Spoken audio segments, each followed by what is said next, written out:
Radio city पर अखिल के साथ हैं आप और मैं आपको सुनाता हूं पौराणिक कहानियां। आज की कहानी महाभारत में है, जब महर्षि वेद व्यास जो हैं वो धृतराष्ट्र, गांधारी और कुंती की एक इच्छा पूरी करते हैं। तो चलिए कहानी में आपको सुनाता हूं। होता शुरुआत में कुछ ऐसा है, जब कुरुक्षेत्र का युद्ध जीत लिया जाता है तो धृतराष्ट्र अपना राजपाट युधिष्ठिर को सौंपकर वन में वास करने के लिए चले जाते हैं।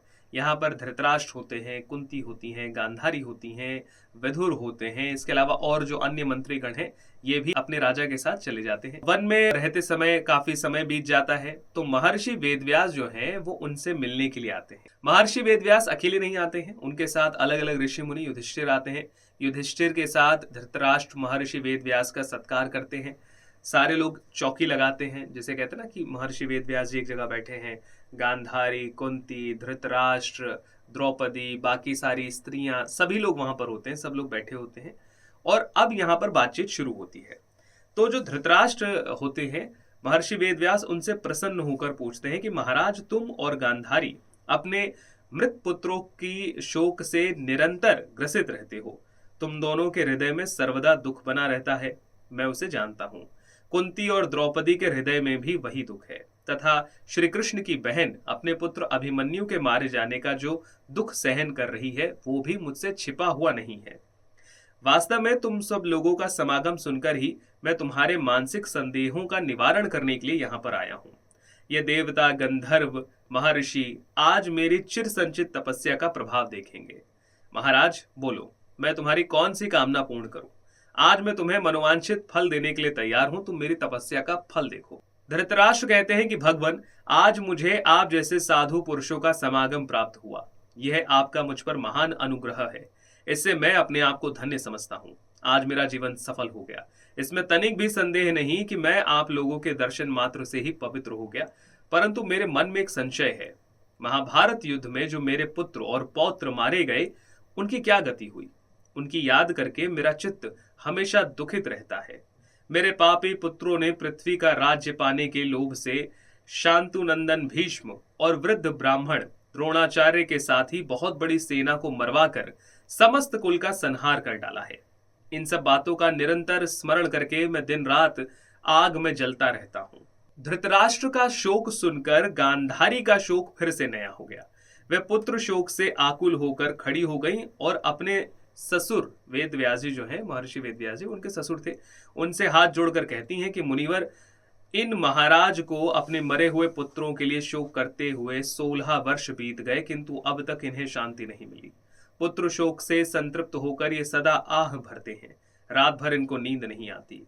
आप एक बार इन्हें इनके पुत्रों से मिला दीजिए, इसी से इनका दुख शांत होगा। गांधारी जब इस प्रकार कह रही थी, उसी समय कुंती ने गुप्त रूप से उत्पन्न हुए सूर्य के समान तेजस्वी अपने पुत्र कर्ण का स्मरण किया। महर्षि वेदव्यास ने उन्हें दुखी देखकर कहा, बेटी, यदि तुम्हें भी किसी प्रकार की कोई कामना हो तो कह दो। ये सुनकर कुंती ने मस्तक झुकाकर उनके चरणों में प्रणाम किया और लज्जित होकर प्राचीन रहस्य को प्रकट किया। यह रहस्य पहली बार अब सामने आने वाला था महाभारत में। अब तक इससे पहले ये बात सिर्फ कर्ण और श्री कृष्ण को पता थी, जो कुंती अभी सबके सामने बताने वाली थी। और ये इस प्रकार से है कि भगवान, आप मेरे ससुर हैं, मेरे देवता के भी देवता, अतः मेरे लिए देवताओं में भी बढ़कर हैं। मैं आपके सामने अपने जीवन का गुप्त रहस्य प्रकट करती हूँ।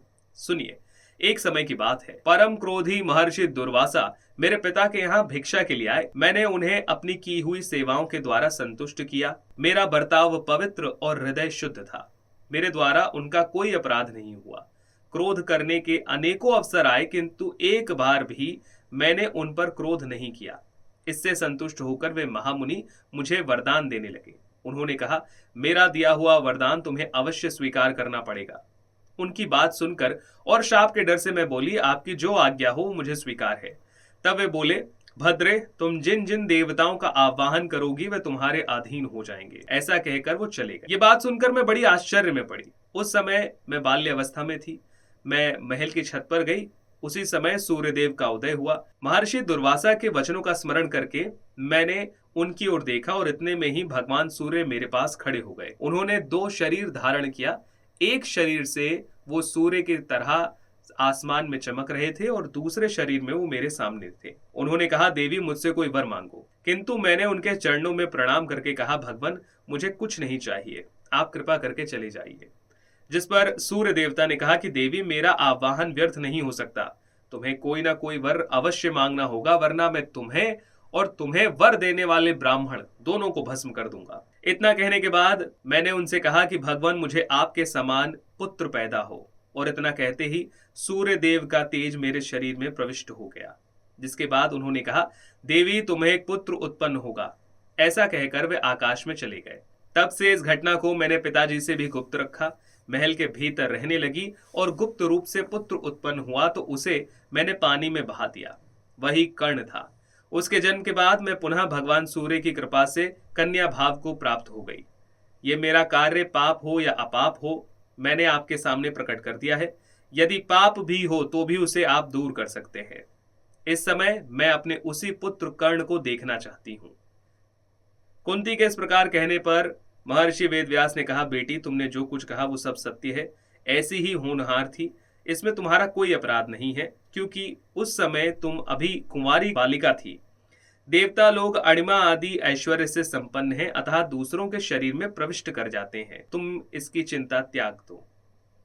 इसके बाद जो महर्षि वेदव्यास होते हैं वो बताते हैं कि लोग पूर्व जन्म में क्या थे, वो जरा ध्यान से सुनिए। बताया जाता है कि गंधर्वों के राजा धृतराष्ट्र के रूप में मनुष्य लोक में आते हैं, जो कि गांधारी के पति बनते हैं। इसके अलावा महाराज पांडु देवताओं में श्रेष्ठ भगवान विष्णु के अंश से अवतीर्ण हुए थे। विदुर और युधिष्ठिर धर्मराज के अंशावतार है। दुर्योधन को कलयुग और शकुनी को द्वापर युग समझो। दुशासन आदि सभी भाई राक्षस थे। महाबली भीमसेन मरुद गणों से उत्पन्न हुए थे। अर्जुन को आप पुरातन ऋषि नर और भगवान श्री कृष्ण को नारायण जानो। नकुल और सहदेव अश्विनी कुमारों के अवतार हैं। युद्ध में जिसे 6 महारथियों ने मिलकर मारा था वो सुभद्रा का पुत्र अभिमन्यु चंद्रमा का अंश था। कर्ण के रूप में स्वयं सूर्य देव आए थे। द्रौपदी के साथ उत्पन्न हुए दृष्टद्युम्न अग्नि का अंश था और शिखंडी राक्षस था। द्रोणाचार्य बृहस्पति के अंश थे और अश्वत्थामा भगवान शंकर के अंश से उत्पन्न हुए थे। गंगानंदन भीष्म मनुष्य भाव को प्राप्त हुए एक वसु थे। इस प्रकार ये सब देवता कार्यवश मनुष्य योनि में आते हैं, अपने अवतार का उद्देश्य पूरा करते हैं और पुनः स्वर्ग को चले जाते हैं।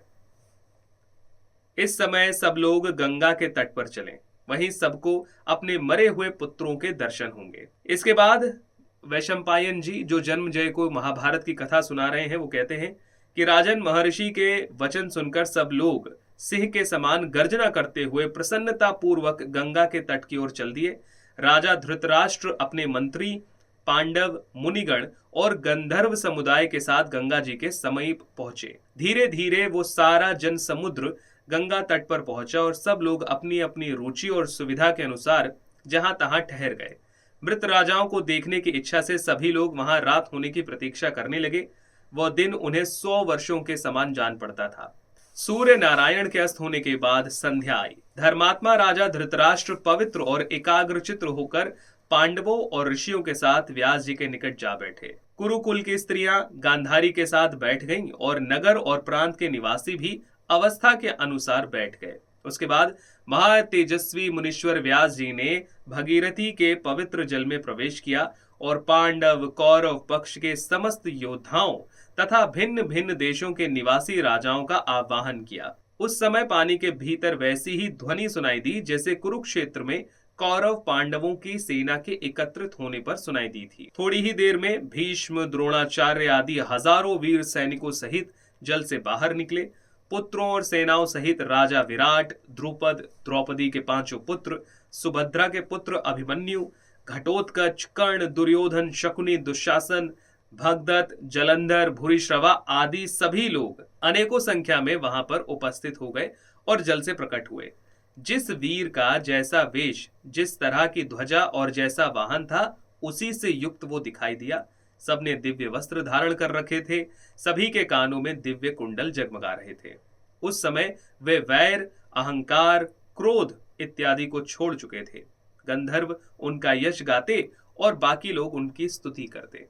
तो इस प्रकार महर्षि वेद व्यास जी ने धृतराष्ट्र, गांधारी, कुंती इत्यादि सभी को उनके मृत संबंधी जनों से मिलवाया था। और ये कहानी आपको पढ़ने को मिलेगी महाभारत में। अगर आप महाभारत, रामायण या किसी और पुराण से कोई कहानी जानना चाहें तो मुझे कमेंट करके जरूर बताइए, और इस चैनल को सब्सक्राइब जरूर कीजिए, क्योंकि यहाँ पर ऐसी ही कहानियां आती रहेंगी।